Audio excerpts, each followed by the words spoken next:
So something I've been thinking a lot about lately is faith, consciousness, perception, understanding, synchronicity, how all of these things are interconnected and how they are interwoven in all of our lives and how they seem to be really important for a lot of us right now. And as a species, I feel we are shifting consciously.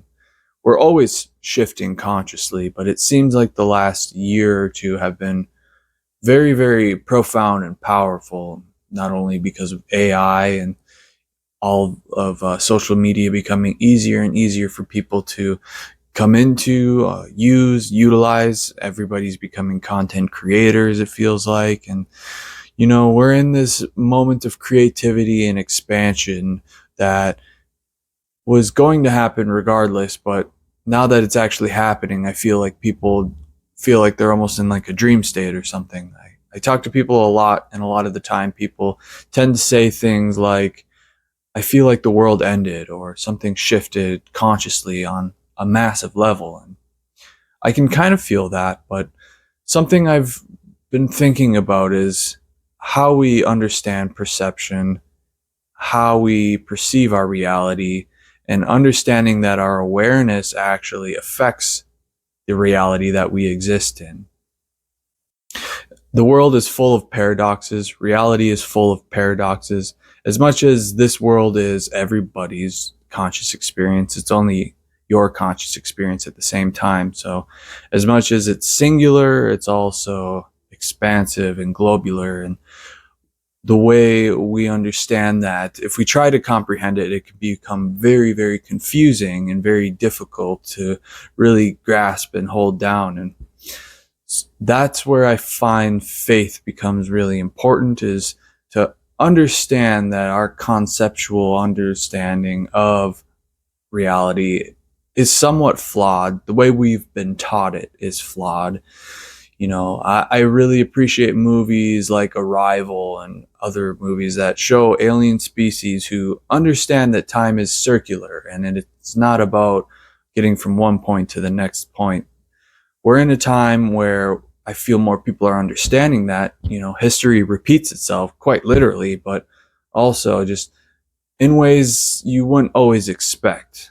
It's my life is the same life that I've lived in other lives over and over and over, potentially. And if you take out the idea of time and understanding time, you start to really see that you've existed potentially forever and never. You only know you exist, but how well do you know that you actually exist? That's a question to ponder, but I wouldn't worry too much about it, because it doesn't really matter that much, other than to just show you and tell you that the way we understand things is somewhat fleeting and almost ambiguous and subjective to a degree. But getting down to it, I feel the more you understand that the world is ambiguous and that your actual conscious perception changes the way that the world forms around you, the more you understand that, the more powerful and the more power you have and you become. It almost comes into going into a free fall without a parachute, but just trusting reality to have your back, basically. Jumping into a river that you've never jumped into, and just trusting that it's not rocks at the bottom.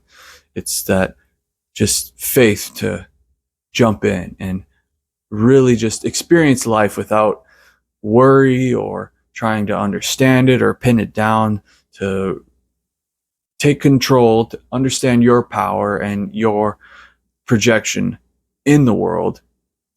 Your body and the universe are quite literally connected. You are one with your experience in many ways. And I know this idea is difficult for Christians, and also difficult for other people, spiritualists, Buddhists, who, want to just assume that everything is all one together, but you're not your own specific being. That's where it gets really kind of complicated for people. And we always want to have some paradigm to lock down and understand. that we are one, but also one with the universe. And making that disconnect and connection at the same time, it can be, paradoxical to be like, how can I just be me, but also be one with the universe? It's difficult for some people, but that's the thing. That's where it does take a little bit of faith to go down and just be okay with the fact that, it is that way.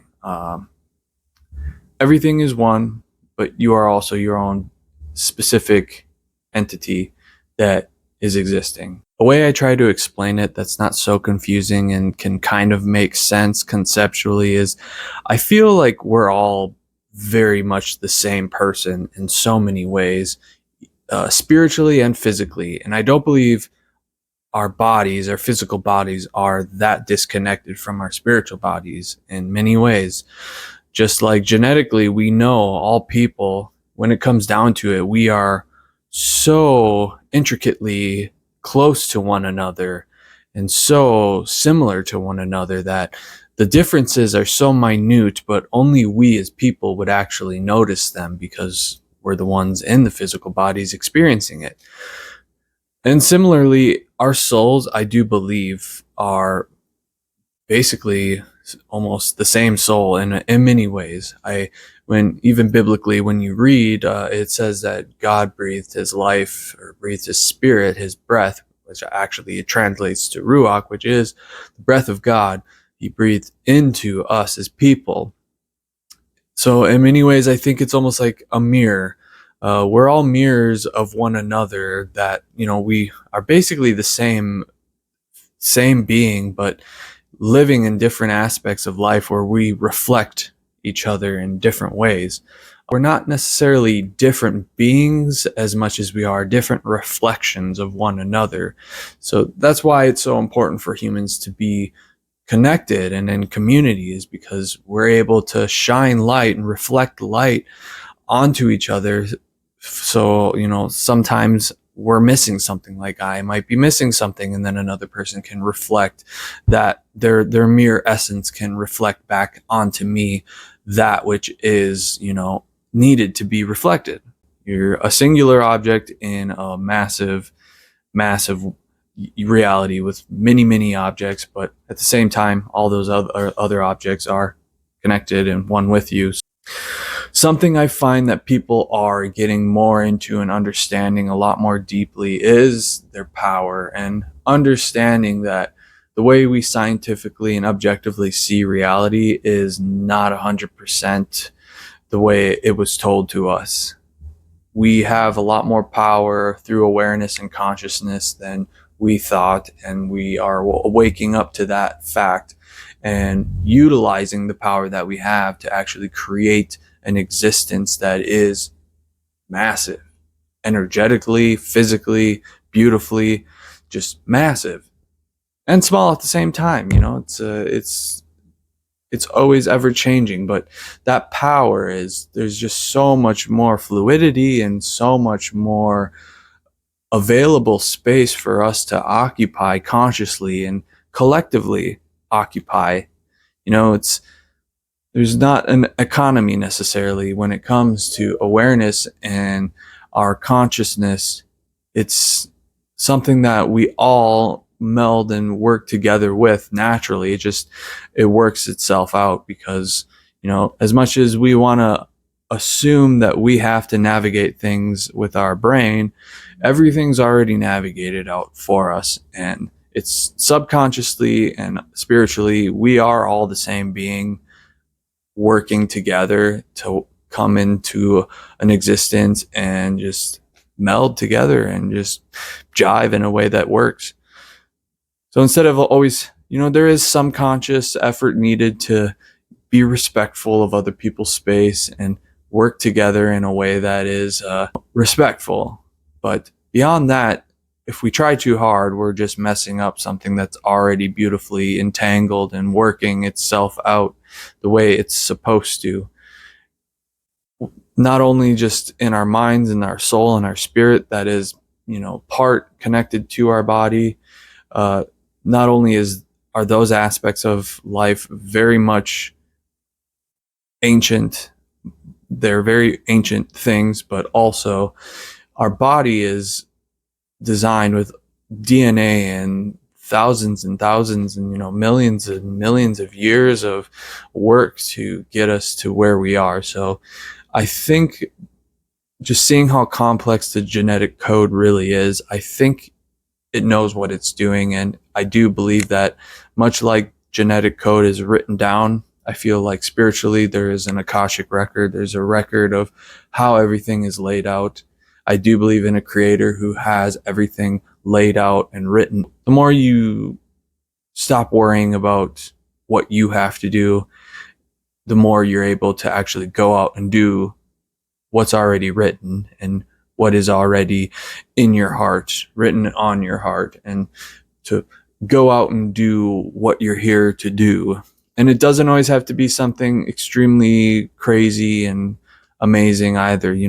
Whatever it is for you that you want, that's just, you got to go and really find what you want really deep down in yourself. That's all you can really do. Sometimes it's simple stuff like, I'm going to go out and feed people. I'm going to go out in the woods and try to conserve some natural forests and, put my life out there to preserve something that is very beautiful and beyond myself. Or anything, it could be, I'm going to become a nurse and help people because I feel drawn to do that.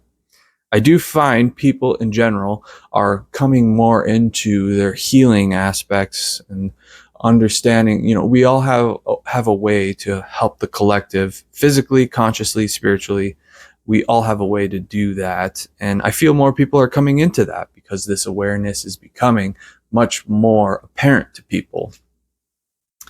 And all this stuff too, I think this all lines up with scripture in the Bible. I feel it lines up with prophecies that have been told for thousands and thousands of years by all different types of individuals who have walked this earth. And we're in a beautiful, beautiful time. I find perception, faith, consciousness, all of these things are just a willingness to dive deep into ourselves and know that we can really actually do a lot of things through God, through the Creator. We're able to do so many powerful things. And the more we have faith in ourselves and our reality to be open to those changes that we can make or the power that we have, more interesting things I believe will happen for us. So anyways, that's a rant. I'm going to probably edit this a little bit, but yes, thank you for listening if you have.